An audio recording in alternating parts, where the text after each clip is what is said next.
Bismillahirrahmanirrahim.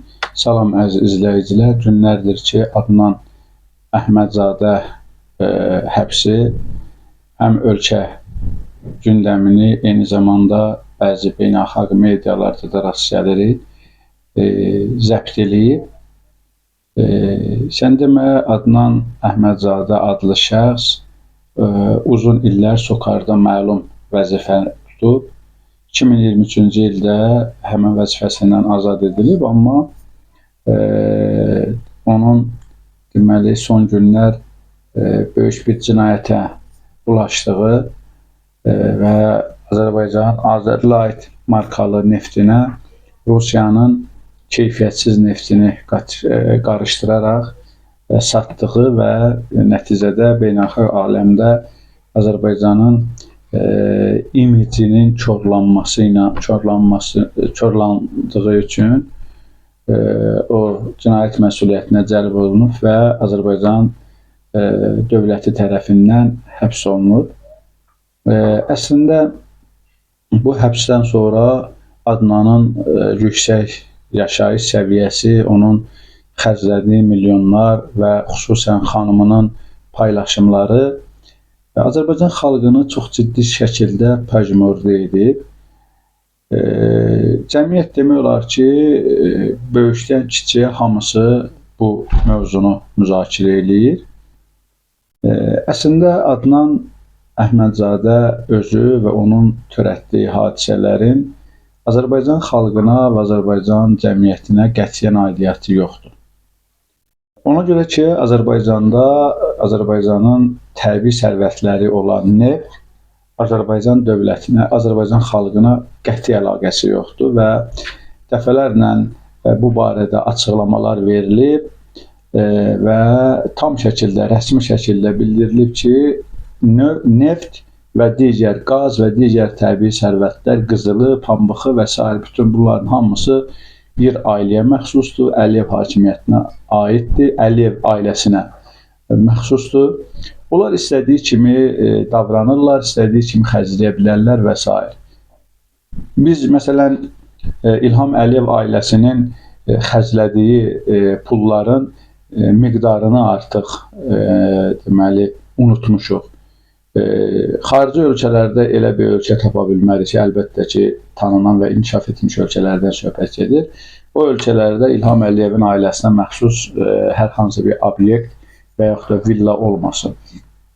Əvvəla, mən bunu diqqətlə çatdırmaq istəyirəm ki, Adnan Əhmədzadə, onun yaşayış səviyyəsi Azərbaycan xalqına aidiyyəti yoxdur.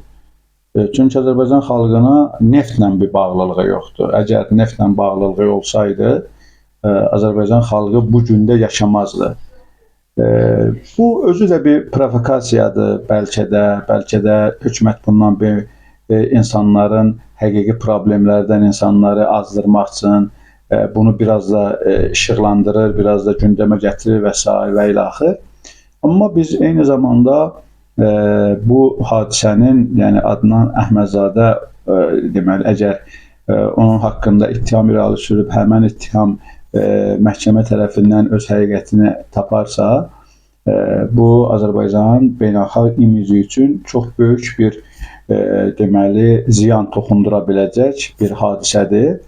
Əslində bu Azərbaycan hakimiyyətinin deməli, beynəlxalq münasibətlərdə imicinin korlanması da Azərbaycan xalqına aidiyyəti yoxdur. Bu yenə də Əliyevlə bağlı olan bir məsələlərdir.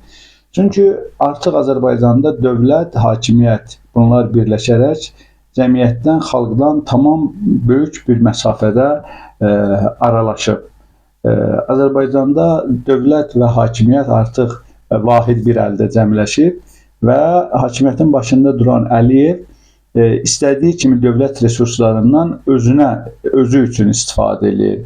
Xalq isə başlı başına buraxılıb, xalq isə azğın bir vəziyyətdə, gecənin qaranlığında yolu itirən şəxsin deməli, misalı kimi qalıb küçənin ortasında, düzün ortasında. Belə məsələlərin bir mənalı olaraq Azərbaycan xalqı başa düşməlidir ki, belə məsələlərin Azərbaycan xalqına heç bir isti soyuğu yoxdur. Yəni, Adnan Əhmədzadənin xərclədiyi o vəsait Azərbaycan xalqına zaten verilmirdi. Ondan daha neçə dəfə çoxunu prezident ailəsi xərcləyir, ondan sonra digər nazirlər xərcləyir. Adnan Əhmədzadə deməli Sokarda təqribən 5-ci, 6-cı adam vəzifə baxımından, vəzifə bölgüsünə görə 5-ci, 6-cı adam hesab olunurdu. Amma ondan əvvəlki o 5-6 adamın deməli korrupsiya halları və uğurladıqları məvacib bunun yanında demək olar ki, daha doğrusu bu onun yanında toya bayrama getməlidir. Adam fikirləşir ki, əgər bir idarədə 5-ci, 6-cı adam bu qədər korrupsiya bulaşırsa və bu günə qədər dövlət məxfi xüsusi xidmət orqanları və yaxud da digər bu problemlərə nəzarət edən qurumlar xəbərsiz olublarsa və rəhbərlik xəbərsiz olubsa ki, bu dırnaqarası xəbərsiz olublar deyirəm, o zaman görün onlar nələr ediblər. Əslində mənim bu gün Adnan Əhmədzadə ilə bağlı demək istədiyim əsas məsələ budur ki, bu hadisələrin Azərbaycan xalqı ilə əlaqəsi yoxdur. Xalq gedib öz işi ilə məşğul olmalıdır, öz kasıbçılığını çəkməlidir və s. Həm pulun bu qədər məvacibin yeyilməsi, həm də ki, Azərbaycan hökumətinin xaricdə beynəlxalq auditoriyada imicinin ləkələnməsi. Bunların heç bir xalqa heç bir əhəmiyyəti yoxdur. Beynəlxalq auditoriyada Azərbaycan hakimiyyətinin və dövlətinin imici yüksək olanda xalq nə gün görmüşdür ki, indi mənfi olanda nə gün görəcək. Bu məsələnin bir tərəfi. İkinci tərəf mənim üçün çox maraqlı tərəfdir. Mən hesab edirəm ki, Adnan həbsi deməli həm də bu Adnanı beynəlxalq güclərdən qorumaqdır və hakimiyyətin daha çox ifşa olunmasını nisbətən izolyasiya eləməkdir. Bilirik ki, bu hadisə əgər dediyim kimi öz təsdiqini taparsa, çox ciddi beynəlxalq deməli münasibətlərin korlanmasına gətirib çıxaracaq. Burada da bu hadisədə də düyünün kələfin ucu Adnandadır. Yəni Azərbaycan hakimiyyəti məsələni biz sualı belə qoya bilərik ki, Adnanın hərəkətlərindən, həyata keçirdiyi cinayət hallarından Azərbaycan hakimiyyətinin məlumatı var idimi, yox idimi? Əlbəttə ki, var idi. Heç kim deyə bilməz ki, yox idi. Çünki Azərbaycanda hakimiyyətdən gizlin bir dənə kələm əkmək olmur. Bir dənə ördək artıq saxlamaq olmur ki, bizim qohumlardan birinin deməli bir neçə ördək balası olduğuna görə gəlib onu sayda göstərmişdi. Mənim 4 dənə ördəyim var, amma ünvanlı sosial yardım verənlər gəlib görmüşlər ki, bunun göstərdiyi saydan bir neçə dənə artıq ördək balası var. Onlara ünvanlı sosial yardım vermədilər. Məsələn, məhz bir neçə ördək balasına sahib olduqlarına görə. Bax, bunu biz nəzərə alsaq, bir neçə ördək balası əgər Azərbaycan hakimiyyətinin diqqətindən yayınmırsa və onlar hamısı qeydiyyata düşürsə, deməli mərkəz məlumatlanırsa, milyardlar dolların, milyardlar manatın və bu cür dəbdəbəli həyat səviyyəsini necə ola bilir ki, dövlətdən gizli olsun? Və bunlar həm də bu cür yaşayış səviyyəsini və bunu həm də ictimailəşdirməyi kimdən örnək alıblar? Əgər Azərbaycan qanun belədir, hər bir ölkənin başçısı sadə yaşayarsa, o ölkədə nazirlər, sonra o ölkədə digər vəzifəlilərin ailələri və özləri bahalı həyat səviyyəsi seçməkdə cəsarətlənə bilməzlər. Yəni, olsa da müəyyən çavuş demişkən, müəyyən maşınları və yaxud da imkanları olsa da gizlədərlər. Amma bugün biz görürük ki, prezident ailəsinin, İlham Əliyevin ailəsinin yaşayış səviyyəsi və onların alış-verişi və çox bahalı brend markalardan istifadə etməsi və bunu da nümayişçəranə cəmaata göstərməsi filan, bu Əhmədzadə ailəsi də məhz bunlardan deməli istifadə ediblər, daha doğrusu onlardan nümunə götürüblər. Görürlər ki, bu ailə eləyir, biz də eləyirik və nəticədə prezident ailəsinin Əhmədzadə ailəsinə qısqanclıq göstərməməsi, çünki adətən birinci ailə istəyir ki, ancaq o etdiklərini o etsin, ona məxsus olsun, başqaları etməsin. Amma burada biz görürük ki, prezident ailəsinin etdiklərini Əhmədzadə ailəsi təkrarlayırsa, burada çox iç münasibət var və ola bilsin ki, burada elə bir qarşılıqlı şantaj məsələləri də ola bilər. Biz hətta gördük ki, İlham Əliyevdən Adnan Əhmədzadənin şəkilləri və Adnan Əhmədzadənin ümumiyyətlə yaşayış səviyyəsinin çox yüksək olması ki, hər kəsin gözü qarşısında və s. Bunlar gizlin bir işlər deyil və düşünürəm ki, bir mənalı olaraq bu ailə İlham Əliyev ailəsindən nümunə götürüb və o ailəni sadəcə təqlid edib. Biz isə realı qoyub kölgəni qılınclayırıq. Yəni bizim münasibətimiz buna bənzəyir. Konkret həbs məsələsinə gəldikdə isə mən düşünürəm ki, bu hadisə Adnan Əhmədzadə hadisəsi beynəlxalq aləmdə İlham Əliyev hakimiyyətini lərzəyə salan, təhdid edən deməli ciddi bir prosesdir, bir hadisə idi. Ona görə də İlham Əliyev deməli Adnan Əhmədzadəni həbs etməklə həm problemin beynəlxalq aləmə daha çox genişlənməsinin qarşısını aldı, həm də onu qorumuş oldu.